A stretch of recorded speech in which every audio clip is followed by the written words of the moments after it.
Raiden Vale had exactly 3 rules for space travel. Never trust a console that doesn't flicker, never eat meat labeled synthetically adjacent, and never, under any circumstances, bring anything on board that glows when it breathes. By mid-shift, all 3 rules had been violated. The overhead lights of the Kestrel runner spasmed in epileptic Morse as Raiden stumbled into the mess hall, a metal mug of lukewarm stim brew in one hand and a badly folded blanket in the other. The coffee machine hissed at him as if it disapproved of his existence. "Morning, Captain," muttered Bren from behind a mountain of ration bars, his voice flat, half a mouthful of chalky synthetic caramel. "You missed the fire." Raiden squinted. "Was it the fun kind or the exploding kind?" "Bit of both. Engineering bay. Sparks. Smoke. Loud screaming. Probably hallucinations." "Probably." "Well, I was screaming. The sparks were definitely real." Raiden grunted and dropped into the chair across from him. The seat hissed in protest, the same way Raiden's knees did when he sat down too fast. He took a sip from his mug, winced, then looked into it like it had personally betrayed him. "Why are we still flying this junk heap again?" Bren asked. "Because it owes me money." "It's a ship. She's got personality. She tried to cook me last week." Raiden shrugged. "You gotta break a few engineers to make a functional hyperdrive." Before Bren could retort with something undoubtedly snarky and only slightly treasonous, the comm buzzed. It was a lazy sound, like even the system was tired of existing. Raiden tapped it. "Yeah?" Captain," came Lisa's voice. She sounded nervous. Lisa never sounded nervous unless someone had died, or worse, misplaced her favorite wrench. "You might want to get down to cargo hold 3. Now." He stood, sloshing what remained of his drink onto his boot. "If it's a rat, we've named it, and it's part of the crew now. If it's another shipment of Narvonian incense pods, I don't care if they're spiritually purifying. I'm not scrubbing goo off the walls again." "It's not that," Lisa said. "It's breathing." Raiden blinked. "The shipment?" "Number the crate." That sentence didn't get better the more he thought about it. By the time he reached cargo hold 3, Raiden had already cycled through 20 possible scenarios, none of which included what he found. A silver crate about the size of a stasis pod, sitting in the middle of the bay floor, surrounded by half the crew and a concerning amount of melted wiring. The crate was open, and inside it, reclining with the bored elegance of a cat in a sunbeam, was a woman, or something very close to one. She looked human at first glance, skin pale like moonlight, eyes an iridescent shade of violet that flickered subtly with her pulse. Her hair fell in loose waves, silver with a hint of blue, like a glacier had decided to cosplay as a shampoo commercial. But the ears, long, curved upward like delicate crescents, betrayed her. Calith. "Okay," Raiden said slowly, raising his hands. "Let's skip the screaming and go straight to the part where someone tells me how the hell a Calith got in our cargo bay." "I think we ordered the wrong crate," Lisa said, deadpan. The woman blinked. Her gaze settled on Raiden like it was cataloging his sins and finding the list both disappointing and unsurprising. She sat up with the smooth precision of someone who had never tripped over her own feet in her life. "You are Raiden Vale," she said. "That's a little unsettling," he replied. "You do stalking as a side gig, or—" "I chose this vessel specifically." "Well, I chose a quiet life of illegal trade and mild alcoholism. We all make mistakes." The woman stepped out of the crate. Her movements were graceful, deliberate. She wore a suit that shimmered like liquid metal, which somehow managed to look both armored and scandalous. The kind of attire that said I could kill you, or maybe date you, depending on the mood. "I am Aralai," she said. "Of course you are. I seek passage." "Sure. Let me just check our intergalactic hitchhiker policy. Oh, look, it's under hell no." She tilted her head, ears twitching slightly. "You have Calith encryption on your engine core." Raiden froze. "We don't." "You do now." What?" She smiled. Not a sweet smile. You're already in over your head and I haven't even started smile. You were headed to the Neros Drift. That path is now compromised." He narrowed his eyes. "How would you know that?" "I changed it." "You what?" Saved you, technically. I was going to have a nap. That was my entire plan for today. Nap. Maybe scream into a pillow. Plans change. He turned to Bren. I need you to check the logs. See if she did something horrifying and technically impressive. Bren was already on it. Captain, she rerouted the ship's navigation while we were all asleep. She used Calith code and integrated it into our drive matrix. She rewrote my ship? Raiden's voice cracked in a way he would later deny. She upgraded it, Aralai said. You should thank me. Oh, absolutely. Thank you for hacking my ship, overriding our destination, and casually violating every security protocol we have. You're welcome. Raiden ran both hands through his hair. Fine. You're on board. Temporarily. But no glowing, no cryptic prophecies, and if you touch the coffee machine, I swear to the void, I will jettison you into a sun. I do not drink coffee. Well, you will. Everyone cracks eventually. As the crew dispersed with the weariness of people who had accepted that weirdness was now a lifestyle, Arlai stepped closer to Raiden. You will need me, she said, voice low. Usually people buy me dinner before ominous declarations. She ignored that. There are paths in space no human can walk alone. Lucky for you, I'm not alone, he said. I've got a grumpy engineer, a paranoid mechanic, and a galley full of expired ration bars. And now, she said with a small, infuriating smile, you have me. Raiden stared at her, then sighed and turned on his heel. I swear if this ends with me saving the galaxy again, I'm going to sue somebody. Behind him, Aralai's laughter rang out, clear, strange, and slightly musical. Like someone had taught a wind chime how to mock people. Aralai was fixing the dark matter stabilizer with the serene focus of a surgeon and the mild disdain of someone cleaning up someone else's mess. Raiden watched from a safe distance, safe in the sense that he was outside the radius of potential explosions, and emotionally distant enough to pretend he understood what was going on. You know, he said, sipping a cup of something vaguely coffee-shaped, that thing has been broken for years. The last guy who tried to fix it got electrocuted so hard he started speaking fluent Martian. Aralai didn't look up. It was installed upside down. Raiden squinted. No, that can't be right. That would imply I've been flying this thing with an inverted core matrix. That would explain your hyperspace drift pattern. My what? You slide in and out of warp like a wounded eel. I'm sorry, did you just insult my piloting or flirt with me? Because in Calith culture, I feel like that could go either way. Aralai pressed 2 fingers to a glowing node. The stabilizer hummed and shifted colors, pulsing from red to a soft green. There, she said. The hum leveled out. Somewhere in the ship, the light stopped flickering. The artificial gravity settled with a soft thump. Raiden blinked. You fixed it. Obviously. Do I owe you money now, or a poem? She stood, brushing non-existent dust from her suit. I prefer service. He raised an eyebrow. Well, I do cook, technically. That explains the smell in the galley. I feel like we're forming a really toxic friendship. She tilted her head slightly. You need me. I hate how much that might be true. In the days that followed, the crew adjusted in the same way gravity adjusts to a new moon. Uncomfortably, with some broken dishes. Aralai didn't just sit around looking mysterious.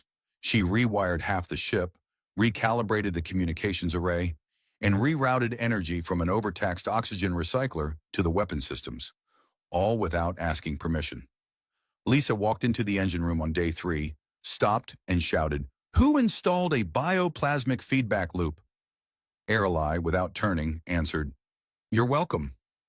Bren started sleeping in his EVA suit, just in case the ship decides to ascend to a higher plane of existence without us. He also left sticky notes on every surface Aralai modified, most of which read things like, Do not touch unless you have pointy ears, and if this glows, you're too close. Despite everything, the ship ran smoother. It was subtle, like when a dog stops peeing on your floor. You don't want to jinx it, but you start to feel hopeful again. Raiden found himself watching her. Not in a creepy way, he hoped, but in the way you watch a storm hover on the edge of the horizon. Beautiful, dangerous, and entirely capable of ruining your weekend. One evening, he found her standing on the observation deck, arms crossed behind her back, watching a binary star twist around itself like lovers that hadn't yet realized they were doomed. "You always brood this attractively?" he asked, leaning against the wall. She didn't turn. "Stars speak, you know." He took a sip from his flask. "What do they say?" "That nothing is permanent, not even them." "Well, that's depressing." "They don't mean it to be." He stood beside her, the stars painting her face in fractured light. Her eyes shimmered like crystal, but not cold. Not now. "I've been meaning to ask," he said. "How long were you in that crate?" "Long enough." "Cryptic. Excellent. We're still doing that." She smiled, just barely. "It was not meant to be opened on this ship." "So who were you expecting? Some elegant diplomat in a shiny cruiser? Someone less sarcastic?"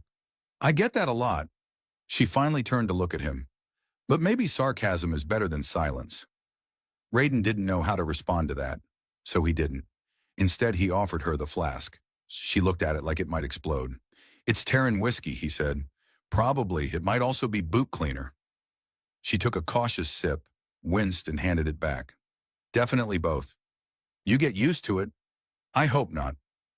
Later, back in the cockpit, Raiden found Bren fiddling with a manual override. "Something wrong?" Raiden asked. "I don't trust her," Bren muttered. "She's too useful, too quiet, too elegant." "You just described every decent pilot I've ever worked with." "She's Caliph, Captain. They don't do anything without purpose." Raiden leaned over the console. "What if her purpose isn't what we think? Then we're all screwed." Raiden shrugged. "We've been screwed before." "Yeah, but not elegantly." They jumped to their next waypoint without incident, which was alarming in itself. The ship slid through folded space like it belonged there, coasting on smooth gravitational streams instead of lurching through them like a drunk with a rocket pack. Raiden didn't say anything, but he felt it in his bones. The ship liked her, trusted her, maybe more than it trusted him. That night, something strange happened. Not dangerous, but strange. The Kestrel runner started humming, softly, melodically. The kind of hum a mother might make if she'd been built from wires and rust and half-forgotten dreams. It echoed faintly through the vents, through the metal. It didn't come from the engines or the audio system. It came from the core, from Aralai. Raiden lay in his bunk, staring at the ceiling, listening to it like it was a memory he hadn't made yet. The next morning, he cornered her in the data hub. "You were singing," he said. "I was calibrating." "With a lullaby?" She looked at him. "Caliph navigation is sensory. It's not numbers, it's harmony. You don't push through space, you resonate with it." "Okay," he said, "but you were still singing." She looked away. "It helps." "I get that," he said, then added, "I talk to the ship sometimes." She gave him a side glance. "Does it answer?" "Not yet, but I'm pretty sure she's judging me." Aralai turned back to the console. "She's not." "You can hear her?" "I can feel her." Raiden hesitated, then said, "What does she feel like?" Aralai closed her eyes for a moment. "Lonely." That hit harder than he expected. He didn't say anything else, just stood there, trying not to feel like someone had just held up a mirror to something he hadn't meant to see. Outside, stars passed like thoughts they'd never say aloud. "Did you install a biological intelligence node in my coffee maker?" Raiden stood in the galley, holding a mug that was pulsing faint blue and humming a tune suspiciously similar to a love ballad from Andromeda Station's Top 40. Aralai didn't look up from the diagnostics pad. "It makes better coffee now." It serenaded me before dispensing anything. "It's trying to match your neural mood pattern. You're currently fluctuating between irritation and mild existential dread." "I call that mourning." The mug vibrated gently in his hand. He set it down before it could try to hug him. The crew was slowly adapting to the idea that nothing on the ship was going to behave normally again. Ever. Bren had taken to muttering things like, "I liked it better when the ship was a piece of junk, and sentient appliances are how it starts." Next thing you know, the chairs unionize. He'd placed a piece of tape over the lavatory that read, "Do not negotiate with the toilet." Things might have continued to spiral into absurdity if not for the signal. It came during a routine scan, if anything on the Kestrel runner could still be called routine. Lisa picked it up first, chewing on a stylus and muttering something about weird frequency overlays. She flagged it for Raiden, who wandered into the cockpit halfway through a sandwich and took one look at the waveform. "That's not natural," he said, "or friendly. It's bouncing off subspace like a kid high on sugar and existentialism," Lisa replied. "Language. Sorry, a kid high on cosmic despair." Bren joined them, staring over Lisa's shoulder. "It's a beacon," he said, "encrypted." "Can you break it?" Raiden asked. "I could try, or I could inject my brain with liquid mercury. The results would be about the same." Airlie entered the cockpit, her gaze sweeping across the display. The waveform shifted slightly when she stepped closer, like it recognized her. "That's K-Leth protocol," she said quietly. Raiden folded his arms. "Old friends? Old enemies?" "Well, that's never a comforting answer." She touched the console. The display flickered, then translated. Words scrolled across the screen. Dense, elegant script that looked like it had been written with moonlight and judgment. "It's a distress signal," she said, "from the Inheritor." Raiden frowned. "That's a myth. The Inheritor's supposed to be a Calith ghost ship, one of those legend or warning sign stories people tell when the warp drive's taking too long. It's real," she said.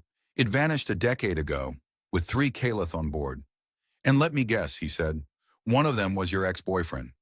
"No," she said, "my sister." That shut him up. The room went quiet except for the steady thrum of the ship's systems and the distant clink of Bren's emergency chocolate stash being unwrapped. "Coordinates?"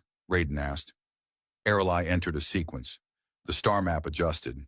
The beacon was transmitting from the edge of an unstable system, wrapped in gravitational storms and bad decisions. "Of course it's in the Gloom Verge," Raiden muttered. "Why can't haunted ships ever be parked somewhere nice, like a beach planet, with snacks?" "We don't have to go," Bren said quickly. "We can just, forward the signal to someone more qualified, like a Calith strike fleet, or a group of heavily armed philosophers." "She's my sister," Airlie said. Raiden groaned and hit the course input. "Fine. One haunted derelict coming up." It took a day to reach the Verge.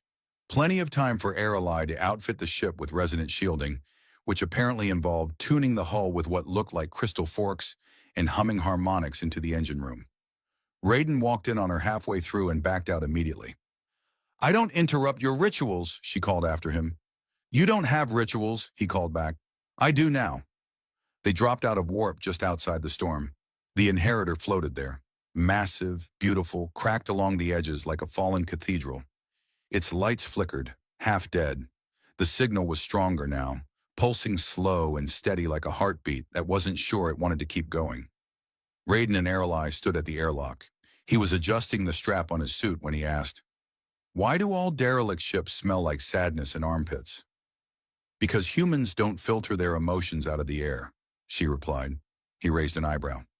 "Calith do." But we don't marinate in them either."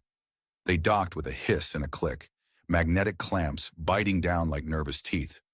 The hatch opened to darkness. Flashlights on, guns ready, jokes preloaded. The interior of the Inheritor was pristine and wrong. No dust, no decay, just silence and the faint sensation of being watched by something trying to remember how to blink. "Remind me again why we're doing this," Raiden muttered. "You volunteered." "I regret that." They moved slowly through the halls. The architecture was unmistakably Calith, curved lines, smooth surfaces, nothing sharp except the atmosphere. Airlie moved like she knew the layout by instinct. Raiden followed, trying not to touch anything glowing, which was difficult because everything was glowing. They reached what looked like a stasis chamber. Inside one of the pods was a figure, female, pale, motionless. Airlie placed her hand on the surface. The lights pulsed. "She's alive," she whispered. Raiden checked the readings. "Stasis integrity's low. If we're going to wake her, it needs to be soon." The ship groaned around them. Not a mechanical sound. More like disappointment, resentment. The kind of noise your grandmother makes when you forget her birthday. "Raiden," Airlie said quietly, "something else is here." Of course there was. He turned just as the corridor behind them folded in on itself. An optical illusion made real by Caliph tech operating on bad intentions. The lights dimmed. Shadows stretched. Raiden raised his weapon. I hate ghost ships. Technically, it's not haunted, she said. Oh, that's such a relief. Tell the floating whisper voices that. They didn't fire. They didn't run. They stood side by side as the ship woke itself up around them. Something old. Something broken. Something that still remembered Aralai's name. Raiden stared at the corridor that had just folded itself out of existence and took a deep breath that tasted like ozone and bad decisions. Aralai's posture was unchanged, eyes locked on the stasis pod containing her sister, fingers pressed against the surface like she could will her awake. Somewhere down the corridor, something made a wet mechanical clicking sound, the kind that reminded Raiden of robotic teeth trying to chew their way out of a moral dilemma. So, he said, voice a notch too loud, good news. I haven't screamed yet. Aralai glanced over her shoulder. It's early. The walls of the inheritor began to shift subtly, not with motion but with implication. Light bent in that uniquely annoying way only Caliph technology could manage, like reality itself was being rewritten by a poet with a grudge. Raiden's suit pinged with proximity warnings every 30 seconds, and at this point he'd stopped looking. If something wanted to eat him, he'd prefer not to see it coming. Aralai pressed a sequence into the stasis console. The pod hissed, vapor curling along the floor in theatrical disapproval. The figure inside twitched, then inhaled sharply like someone surfacing after dreaming of drowning. Her eyes opened, iridescent, unmistakable. Lyra, Aralai said softly. The woman sat up slowly, gaze flicking from Aralai to Raiden, and then to the gently whispering darkness outside the pod. I thought you were dead, she said. Her voice sounded like cracked glass and cello strings. I thought you were smarter, Aralai replied. Raiden raised a hand. Hi. Sorry. Just trying to keep track of how many emotionally devastating reunions I've been drafted into this week. Lyra stepped out of the pod. Her movement was graceful in the way gravity defies when it knows it's being watched. She wore a stasis suit that shimmered with residual energy. Her long ears twitched slightly. A Caliph tell that Raiden had learned meant either curiosity or the urge to murder someone. He decided not to ask which. This is the one who opened the crate? She asked Aralai. Yes, Aralai said. Him? He's resourceful. Does he have a name? Raiden stepped forward and gave a little bow that accidentally triggered his wrist scanner. It began reciting ship temperatures in 4 languages before he slapped it quiet. Raiden, Captain, lover of caffeinated substances and extremely avoidable danger. Lyra blinked at him. You've gotten attached to him. Aralai gave nothing away. He found me when no one else did. Pity has strange side effects. Raiden held up a finger. Okay, I'm just going to file this whole exchange under Caliph compliment or passive-aggressive slap and move on. The ship groaned again, this time more urgently. Lights flickered. Shadows recoiled, then crept forward like they'd been told dessert was delayed. Raiden turned his attention to the console. We need to move. This place is winding itself tighter than Bren during tax season.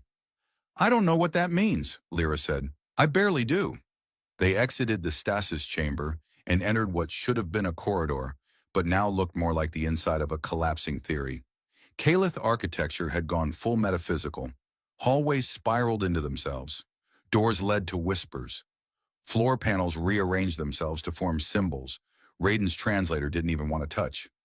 Lyra led the way, muttering Caliph commands under her breath. The ship responded grudgingly, like an old pet that remembered being abandoned. At one point they passed a mirror that showed none of them, just a reflection of the empty hallway and a flickering silhouette in the distance, waving. Raiden kept his eyes forward and tried not to ask follow-up questions. They reached the core chamber without encountering anything overtly murderous, which Raiden considered a victory. Inside, the central power node pulsed with erratic light, each flicker accompanied by a low moan that sounded disturbingly sentient. Aralai approached the interface and began to work. What's wrong with it? Raiden asked. It's lonely, Aralai said. Oh, good, because I was hoping this whole situation could get emotionally complicated. Lyra stood across from her, fingers tracing the edge of a console. It's trying to remember itself. When the crew was lost, it fractured. Sentience without purpose collapses. Raiden looked between them. So, we're inside a sad spaceship with amnesia? Yes, Aralai said. Do we tell it a bedtime story or give it therapy? It needs resonance, Aralai said. It needs the memories reactivated. You mean singing, Raiden said. Aralai nodded. Raiden sighed. I knew you were going to say singing. Lyra began first, soft, strange notes that didn't follow human scales. Aralai joined her, and together their voices layered like distant galaxies collapsing into harmony. The ship responded with tentative pulses of light. The air grew warmer, less hostile. Raiden hummed along tunelessly, figuring sincerity counted for something. The node flared, then dimmed, then flared again. A new voice joined them, lower, mechanical, and broken. Welcome, it said. Not the warmest greeting, Raiden muttered. Captain, the ship whispered. I remember her. Aralai looked up sharply. Who? The ship didn't answer. Raiden took a cautious step forward. If it's referring to me, I swear I've never dated a spaceship. The lights shifted again, settling into a steady rhythm. She came here, the ship said. She touched the core. She gave us silence. Who? Aralai asked again. The ship hesitated. Mother. Raiden stared at the others. Okay, I don't know if that's a metaphor, a cult title, or something that means we should be running. The ship trembled. Walls throbbed. Somewhere behind them, the corridor folded again, this time revealing something new, something not quite physical, a shimmer in the air, a ripple of intent. She waits, the ship said. Where? Aralai asked. The ripple sharpened. Lyra stared into it. That's not a where. Raiden rubbed his face. You're saying we have to walk into a concept? Yes, Aralai said. Fantastic. Just what I wanted to do today. Explore metaphysical trauma on a haunted alien dreadnought. He stepped forward, paused, then turned back. If I die in there, he said, make sure my mug doesn't become sentient. Aralai smiled faintly. No promises. And together they stepped into the shimmer. They stepped into the shimmer, and it was like being poured through a memory you didn't own. Raiden opened his mouth to make a joke about metaphysical travel insurance and found he didn't have a mouth. Or rather, he had the idea of a mouth, currently floating somewhere near the suggestion of a nose. The space around them was not a space at all, but an interface built of emotion, architecture, and recalled intention. Lyra moved like she belonged here. Aralai looked steady, if a little paler than usual. Raiden floated awkwardly. This is fine, he said, or thought. Totally normal. Just a casual stroll through ship-induced existentialism. The shimmer unfolded into form. A room, kind of, circular, endless. The floor was made of moments. The walls blinked with scenes from the inheritor's past. One flickered with the moment it had launched, proud and whole. Another showed Lyra arguing with a Kalith commander who had 6 eyes and a monocle. Another one showed a moment that hadn't happened yet. Aralai asleep, her hand resting lightly on Raiden's chest as if anchoring herself. Hey, he said, pointing. Is that a spoiler? The center of the room pulsed. A figure stepped forward. She looked like Aralai, but older, sterner. The same long ears, the same pale irises that shimmered like starfire laced with regret. Mother, Aralai said. Raiden did a quick inventory of emotional subtext, calculated the odds of a shouting match, and mentally built a barricade out of sarcasm. You shouldn't have come, the woman said. I had to. You left your path. I made a new one. You broke it. Raiden cleared his throat, realized it didn't echo in this space, and opted for waving. Hi, sorry, just interrupting the epic Kalith family drama. Quick question. Are we still in danger of being absorbed into the mind of a half-sentient spaceship that might be grieving? The mother regarded him with the sort of look ancient beings use to crush dreams and small talk. You are the human. Last I checked. You've twisted her. I think she twisted me, actually. But sure, let's go with your version. The space shook. Lyra stepped forward. We came to wake the ship. It should have stayed sleeping, Raiden pointed around. You know, I've heard that argument before, but usually in the context of cursed tombs, bad relationships, or my high school algebra grade. The mother raised a hand, and the shimmer deepened, pressing against them. Thoughts slowed. Aralai stumbled slightly. She's trying to overwrite us, Aralai muttered. Raiden clenched his jaw. Okay, Plan B. He reached into the folds of reality and, with a lot of confidence and no actual understanding, activated the neural bridge Aralai had implanted in his wrist weeks ago as a just-in-case contingency. A memory interface linked directly to Aralai's resonance frequency. I don't think this is a good idea, he said. Too late, Aralai replied. Light exploded. Images from Raiden's life played across the space. Not just events, but feelings. The moment he first saw Earth from orbit, the time he got drunk and slow danced with a cleaning bot, the desperate panic of finding Aralai's stasis pod, the slow, quiet mornings when he'd learned her favorite tea and pretended not to notice her humming while calibrating the nav core. The mother faltered. You care for her, she said.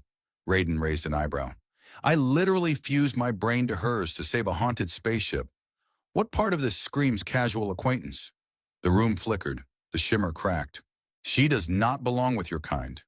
No, Aralai said, but I chose him. The mother looked at her.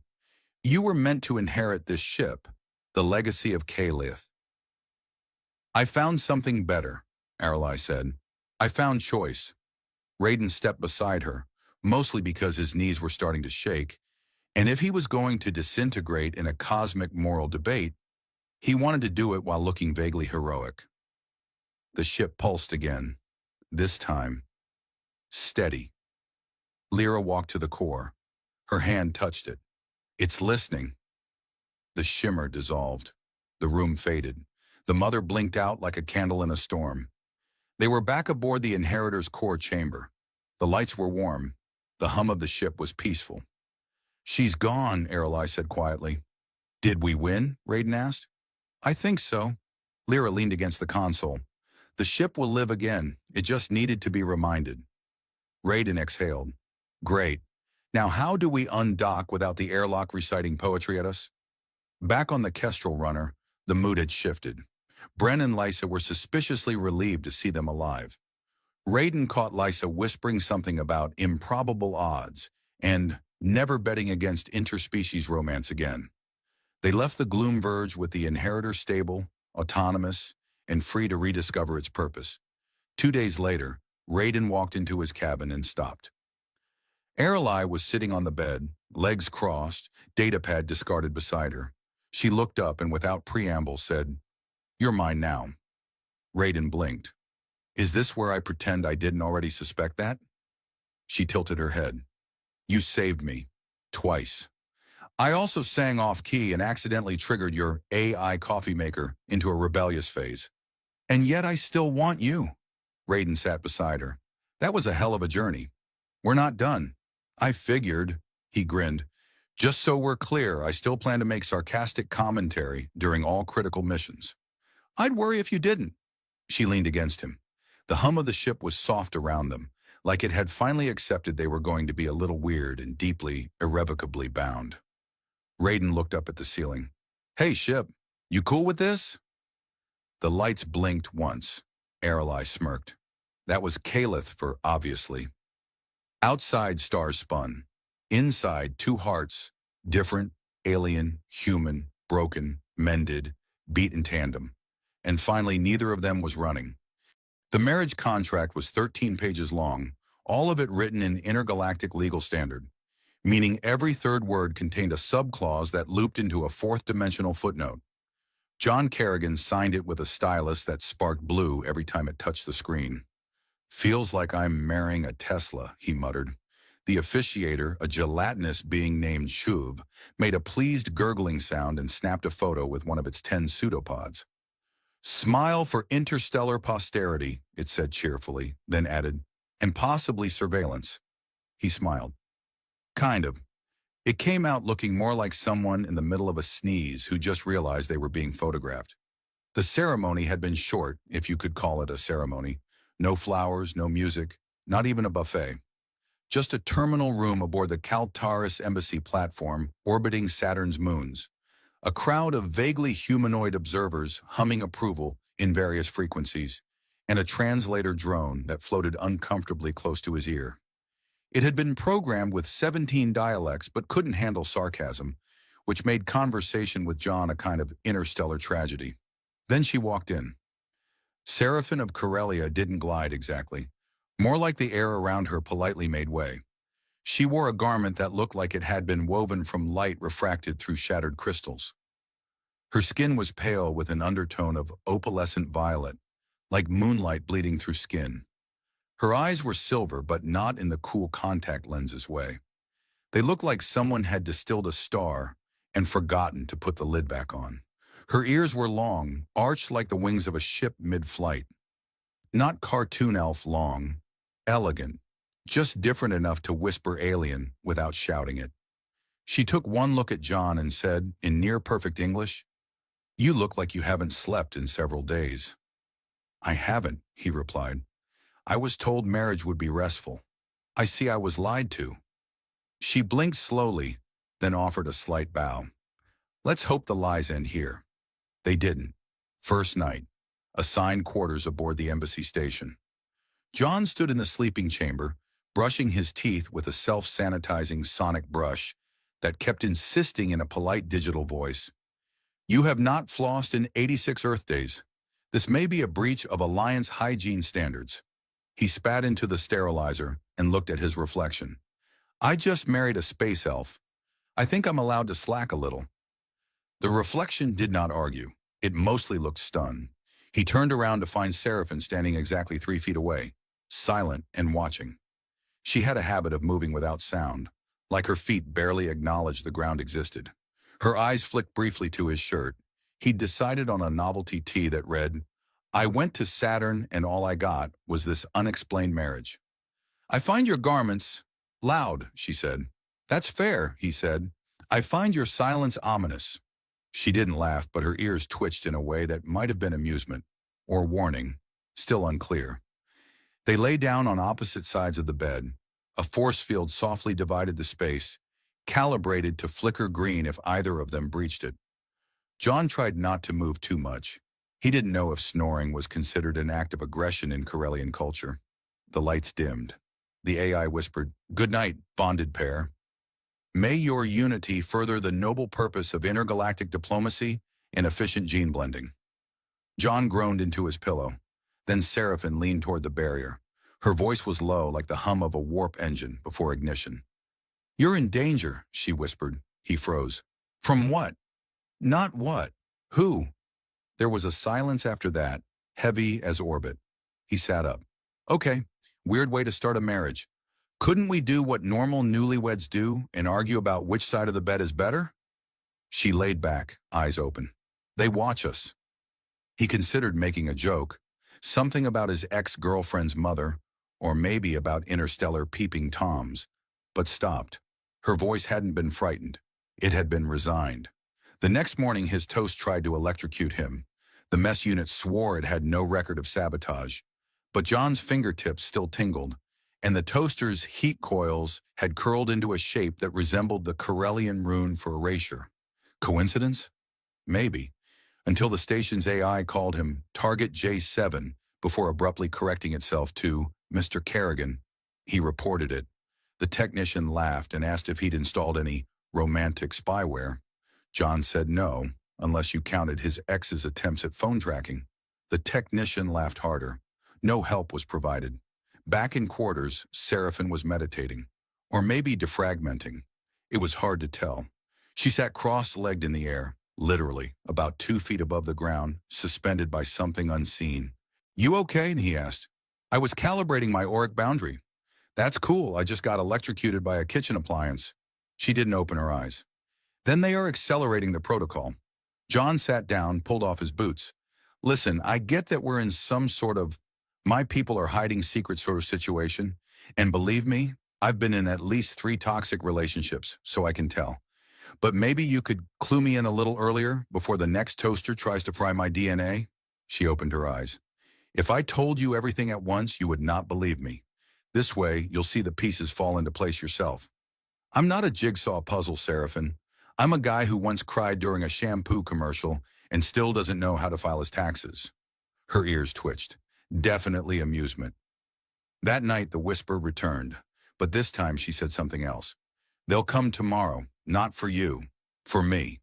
But if they think you know, they'll take you too. John sat up, heart pounding. Then what do we do? Seraphin turned her head, silver eyes glowing faintly in the dark. We make it look like we're exactly what they want us to be, a perfect, obedient couple. And when they're not looking, we run? She smiled, just barely. We fight. He laid back slowly. Somewhere far in the station's hull, a vibration thrummed, like an engine being tested for war. John stared at the ceiling. Well, he said aloud, guess we're skipping the honeymoon. The breakfast machine tried to poison him again. This time, the eggs were moving, not in a metaphorical way, like, oh wow, they're jiggly. Number they wiggled. John stared at them while holding a fork with all the confidence of a man about to challenge a sentient omelet to single combat. Do your eggs usually pulse? He asked. Seraphin didn't look up from the control panel she'd dismantled in the corner of their shared quarters. Corellian embryos pulse when threatened. Perhaps your breakfast was threatened. By what? A side of bacon with unresolved trauma? She reached into the console with a tool shaped like a folded claw. Stop eating things that threaten you. John stabbed the eggs, which squealed. That's it, he said, tossing the plate across the room. From now on, it's nutrient bars and spite. Ulia's voice filled the room. Breakfast malfunction logged. Emotional instability detected. Would you like a sedative? Would you like a sedative? John snapped. Offer acknowledged, dispensing hypothetical sedative. A hiss of air released from a wall vent, purely for dramatic effect. John considered throwing a pillow at it, opted for sulking instead. Seraphin set down the claw tool and faced him. They are watching more closely now. Who's they? He asked. Because right now it feels like the toast, the eggs, and the breakfast AI all have it out for me. She crossed the room, sat beside him, and pulled a small device from her sleeve. It looked like a jagged coin made of translucent black glass. When she twisted it, a flicker of static shimmered across the room like a spiderweb of light. We are now in a cone of silence, she said. They cannot hear us for 43 seconds. That's not as comforting as you think it is. I didn't intend comfort. I intend clarity. She hesitated, then leaned in. This alliance is not diplomatic. It is strategic. They paired Corellians with species who possess irregular neural variants. John blinked. What? Unpredictability. Emotional volatility. Impulsive logic. Humans are erratic. Valuable. You're saying I was picked because I have the attention span of a caffeinated squirrel? Essentially. John rubbed his face. Well, that's a great self-esteem booster. I always dreamed of being governmentally exploited for my lack of impulse control. Shh. She twisted the coin again. The shimmer vanished. John looked around. Nothing had changed, but everything felt different. He felt like a kid trying to understand a joke only the adults in the room were laughing at. Later that day, a diplomatic envoy arrived. Not to visit them officially, but they showed up in the rec deck at the exact time John happened to be stress-eating freeze-dried pineapple rings. Coincidence, according to Ulie. The envoy was sleek, tall, with glistening skin that looked like it had been carved from obsidian and then dipped in motor oil. Its eyes were blank white discs. Its smile, when it formed, was mathematically incorrect. John Kerrigan, it said, we have watched your bonding. Such efficient compatibility. He smiled weakly, mouth full. Yep, we're practically poster children for accidental marriage. The envoy tilted its head. Humor detected. Uploading analysis. Let me know what you come up with. I've been trying to understand my own jokes for years. Seraphin appeared beside him. Envoy Krazel, she said evenly. We were not told you would be visiting. Your schedule is not relevant to Concord oversight, it said. We are ensuring the integrity of cross-species pairings. Are you here to run compatibility metrics, John said, or to check if we're secretly plotting interstellar rebellion? Krazel's smile didn't change. Yes. It turned and walked away. silent as a ghost and twice as rude. John turned to Seraphin. I liked it better when the eggs were my worst problem. That night, the lights flickered in a way Ulea couldn't explain. A soft vibration thrummed through the walls, rhythmic, like a giant heartbeat. John lay in bed staring at the ceiling. Seraphin sat on the floor, one hand pressed to the metal. They've activated a memory harvester, she whispered. He sat up. That sounds deeply invasive. It is. They want to extract your dream cycles. Dreams reveal threat potential. Do they know how boring my dreams are? Last night I was a toaster. Again. Seraphin turned her head. Then they will assume you are a decoy. This is good. Wait, I'm a decoy now? Officially? Number unofficially? Also number, but practically, yes. John flopped back into his pillow. This is why I don't do politics. She stood. We must prepare. We are being monitored more closely, and they suspect I am not as compliant as I pretend. He frowned. Are you? No. Cool, just checking. She turned toward the door. Tomorrow I will take you to the lower tiers. If we're to survive, you need to learn to hack a security relay. I was more of a turn it off and on again kind of guy. You'll learn. Before he could protest, the force field between their beds flared softly and dissolved. She looked back once. Tonight, try not to dream of toasters. No promises, he muttered, pulling the blanket over his head. In the darkness, something clicked in the wall, a soft, insectile chittering sound. John froze. Then very slowly, he reached over, grabbed a slipper and whispered, This is either the start of my hero arc or a very stupid obituary. The elevator to the lower tiers creaked like an old man's knees. John tried not to look nervous, which was hard, considering the control panel had buttons labeled in at least 4 languages, 2 of which appeared to be throbbing. Are the buttons supposed to breathe? He asked. Seraphin nodded. They respond to neural heat signatures. If you're calm, they'll remain stable. He reached to press one. It pulsed red and made a noise like a disappointed grandmother. Maybe you should press them. She did. Instantly, the button turned cool blue and the elevator began to descend with a whirring sound that reminded John of a dentist's drill powered by existential dread. Why are the lower tiers even a thing? He asked, leaning against the wall. You'd think an intergalactic diplomatic station would go for a sleek, one-level layout. Maybe with a juice bar. Seraphin didn't answer immediately. When she did, her voice was quiet. Because secrets always sink. The higher you go, the more they smile. The lower, the more they build. The lights above flickered, and the air turned colder. John rubbed his arms. I feel like I'm about to be mildly assassinated. You'll be fine, unless you talk too much. Then you'll be partially fine. The elevator stopped. The doors opened with a sigh. The hallway was dim, walls lined with what looked like pulsing tubing and vents that occasionally exhaled with soft hisses. A small drone zipped past them, trailing what appeared to be glitter. John raised an eyebrow. Are we being surveilled by confetti? That's just Jewel, Seraphin said. It thinks it's an artist. They passed under a curved archway labeled Tier 9. A holographic sign blinked the message.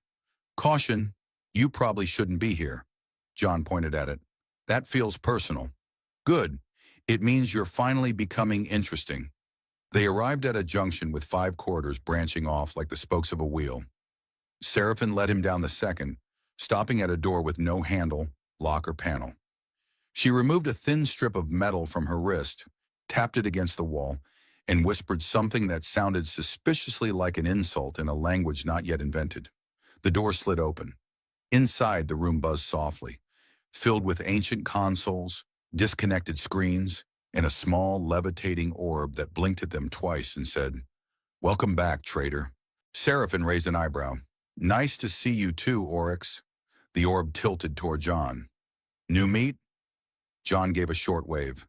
Just here to learn how to hack something. Possibly get framed for interstellar espionage. You know, the usual. Oryx beeped approvingly. At least he's self-aware. Seraphin walked to the far console and began tapping commands into a system that protested with high-pitched chirps. This system is from the 4th eclipse cycle, pre-Union tech. They can't track us here. John peered at the console. Does it have solitaire? Number, but it can override the station's surveillance grid, forge biometric ID traces, and simulate memory shadows. John paused. Okay, but what about Minesweeper? She handed him a thin slab of glass. This is your terminal. You'll use it to mimic data echoes. Start with basic telemetry rerouting. He stared at the glowing symbols. This looks like if math and anxiety had a baby. You'll adapt. You're chaotic. That's useful. Thanks, I think. Somewhere my high school guidance counselor just had a stroke. They spent the next few hours rerouting sensor trails, creating false identity tags, and simulating looped camera footage. John only crashed the system 3 times. Oryx beeped encouragement the way a passive-aggressive toaster might. During a break, John sat on a crate marked "Property of Not You." He bit into a ration bar that tasted like optimism and dust.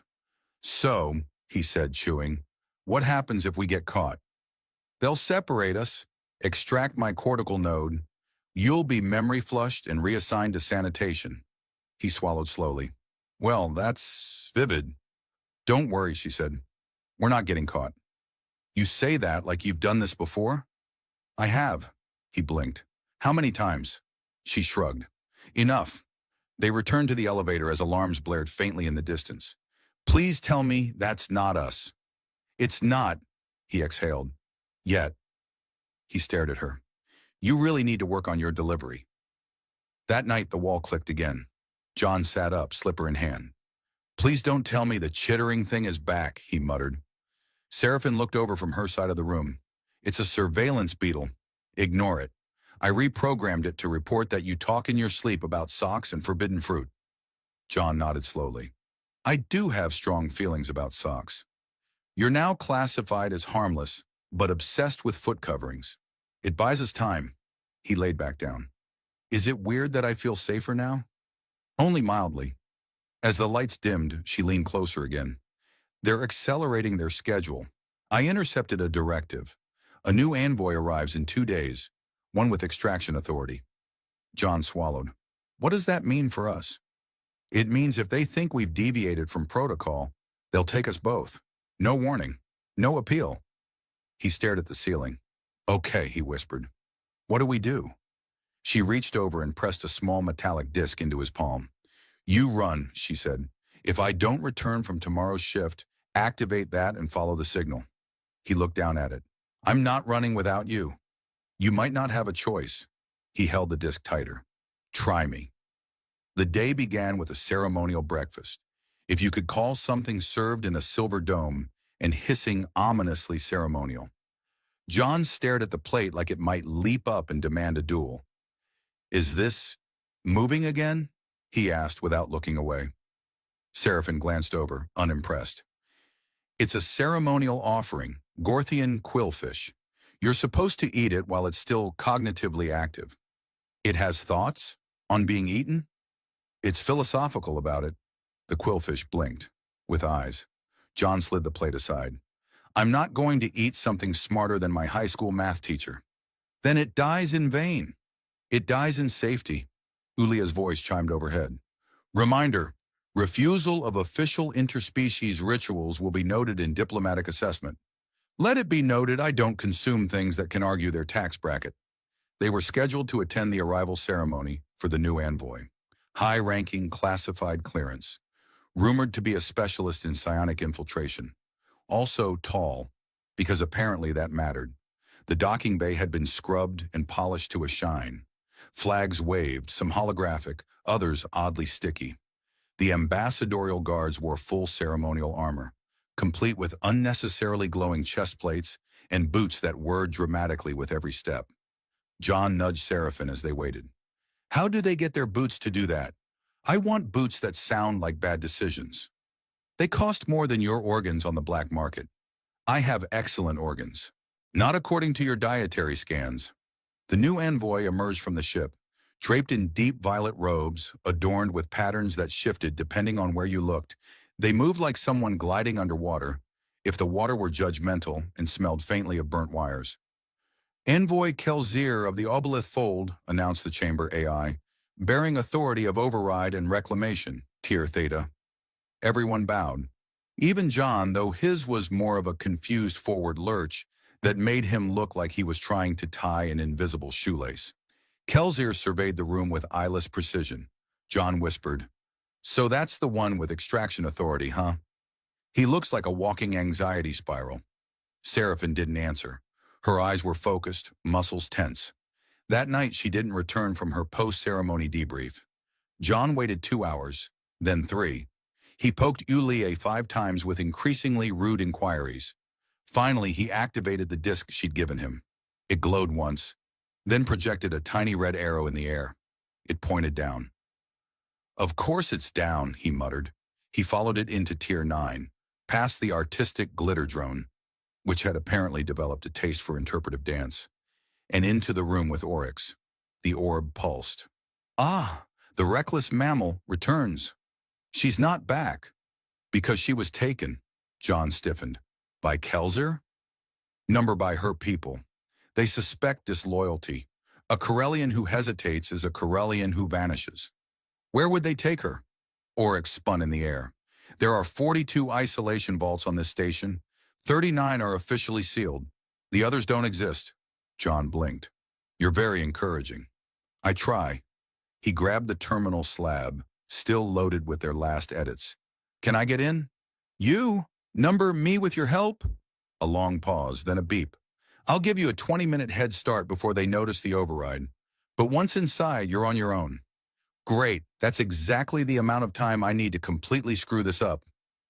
Oryx made a sound like an approving toaster. John rerouted his ID tag through 3 false stations, piggybacked off a janitorial drone's clearance, shout out to a very confused robot named Clem, and masked his heat signature using a reflective poncho he found in a supply locker labeled "For Dangerous Weather and Regrets." The vault he reached had no door, just a wall with a seam and a panel that read, "Do not even think about it." He thought about it anyway. The panel buzzed, then slid open. Inside, Seraphin sat in a chair, surrounded by a translucent energy field. Her ears twitched when he stepped inside. "John?" "Hey," he said. "So, funny story. I may have impersonated a cleaning drone." She looked both horrified and impressed. "That's either very stupid or oddly clever." "Good news, I contain multitudes." He approached the console beside the field. "How do I turn this thing off?" "You don't. It's psionic reactive. You have to convince it you're not a threat." He leaned close to the panel. "Hi, I'm not a threat. I'm a very mild inconvenience at worst." The field blinked once, hesitated, then dissolved. He helped her up. She winced. "They used a synaptic dampener. My thoughts feel like static. I've been like that since high school." He slung her arm over his shoulder, and they moved toward the door. Just as it opened, a shadow loomed. "Kelsier." "You are both compromised," he said, voice smooth as venom. John stepped forward. "Hey, quick question. Have you ever considered how much paperwork is involved in vaporizing a diplomat?" Kelsier raised a hand. John tossed something, Seraphin's old memory jammer disk. It clinked against the floor. The field around Kelsier glitched, just long enough. Seraphin hit a console behind her. Alarms flared. Vault doors along the corridor burst open, spilling confused detainees into the hallway. Kelsier vanished in the chaos. They ran. Back to Tier 7, past a vending unit that screamed, "You don't deserve snacks," at them, into their quarters. John slammed the door, then looked at her. "We can't stay." "No," she said, "but I know where we can go." He nodded. "Good, but first, I need pants. These have too many emergency zippers." They left the station hidden inside a diplomatic cargo shuttle labeled "Definitely Not Suspicious." John had serious doubts about the branding. "Who authorized this label?" he asked, squinting at the crate they just climbed out of.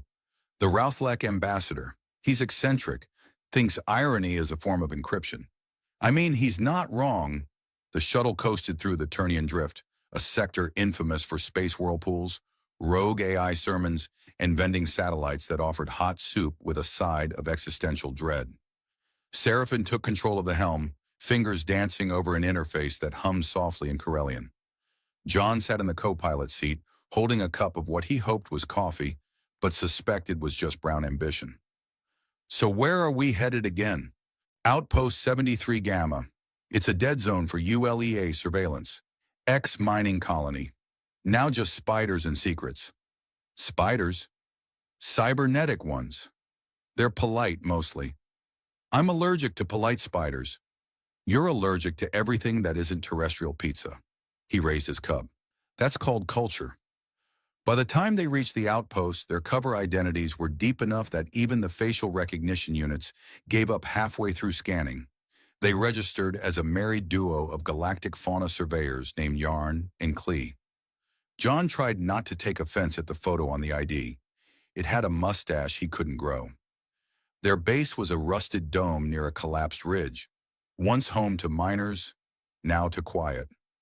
Seraphin activated a field cloaker around the dome, then looked at him. This is where we decide what to do next. John sat on a crate labeled processed lungwort and leaned back. What? No grand plan? I had one. Then you showed up and wrecked it with kindness, sarcasm, and poor impulse control. I do what I can. She paced the room. I have enough data on ULEA's interspecies control programs to expose the corruption. I just don't know who to trust with it. Trust me. That's exactly what someone untrustworthy would say. True, but I also almost died for you. Multiple times. That buys me at least like a medium amount of credibility. She stopped. You're not what I expected. I get that a lot, usually right before people throw fruit. They set up a communication array to bounce a data packet through 5 dead satellites, 3 pirate networks, and a mailbot named Sploog who'd once delivered encrypted insults to a warlord. It was all very scientific. As they activated the transmission, a blue light blinked in the corner of the room. Seraphin frowned. Incoming signal. Scrambled. Someone's trying to contact us. John looked up. Friend or foe? The signal resolved into a voice. Hello, Agent Vane. And human associate. You've been busy. Seraphin's eyes narrowed. Director Althus. John whispered. I thought you said he died in an accidental matter reversal. He did. That voice is either a clone, a copy, or a very smug echo. Smug Echo would be a great band name. The voice continued. You're transmitting classified data. Cease immediately and surrender. Seraphin smirked. Respectfully, no. Then prepare for retrieval. The dome shook. Did he just threaten us while dead? John asked. They always have backups. Outside, a ship uncloaked. Sleek, black, lethal looking. John grabbed the panic bag. Tell me we have weapons. We have 1 pulse disruptor, half a sentient turret, and a really aggressive toaster. The sentient turret word. I bite. They activated the disruptor just as the enemy breach team landed. Explosions rocked the hill. John and Seraphin fought side by side, her with a grace honed through training, him with the desperate energy of someone allergic to dying. At one point, John used the toaster as a decoy. It screamed obscenities in 6 languages before combusting in heroic fury. After 20 minutes, silence fell. The ship outside went dark. John slumped against the wall, breathing hard. Remind me to never tick off a smug echo again. Seraphin limped over. We held them. The data's away. He looked up. You did it. You got it out. We got it out. A week later, the data burst into the political sphere like a firecracker in a library. Multiple ULEA officials resigned. Investigations launched. Interstellar trust frayed. But something honest crept in. John and Seraphin stayed off-grid, lived quietly in a nebulous-shielded commune full of former spies, radical bakers, and one very confused diplomat who now taught dance. One night, sitting under an artificial sky programmed to look like Earth's Midwest, John turned to her. So, do arranged interstellar marriages always go this way? She smiled, ears twitching slightly. Only the interesting ones. You ever think about what would have happened if I hadn't opened that message? Yes, I'd be alone, and you'd probably be dating someone safe. Safe is overrated. You, on the other hand, you make life extremely dangerous. And you make it survivable. They toasted with borrowed mugs. Ulia fell. Or maybe it evolved. Systems broke down and rebuilt. People whispered about a traitor and her human partner, about secrets, love, and a war that never quite became one. In the end, Seraphim whispered something different at night. You're safe. And for the first time, he believed her.